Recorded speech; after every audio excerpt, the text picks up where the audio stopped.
كلما مر هذا اليوم إلا ونستذكر التاريخ، نستذكر أولئك الأبطال، أولئك الرجال الذين صمدوا وصبروا وأثبتوا أمام قوى الاستعمار بإيمانهم الراسخ وقضيتهم المباركة، حيث أنهم هزموا أقوى جيش في ذلك الوقت وكبدوه خسائر وأوقعوه في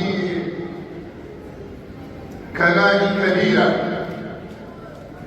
ونستذكر كذلك مناسبات دينية ونحن مقبلون على شهر الأنوار، شهر ربيع الأنوار، ذلك النور الذي أضاء قصور الشام، ذلك النور الذي خمدت فيه نار كسرى، أعظم نار كانت تعبد منذ 1000 سنة، خمدت من نور رسول الله صلى الله عليه وسلم.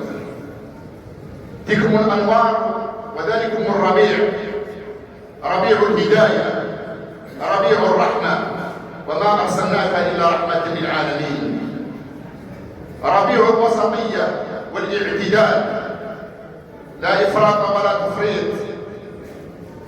لقد جاءكم رسول من أنفسكم عزيز عليه ما عنتم حريص عليكم بالمؤمنين رؤوف رحيم.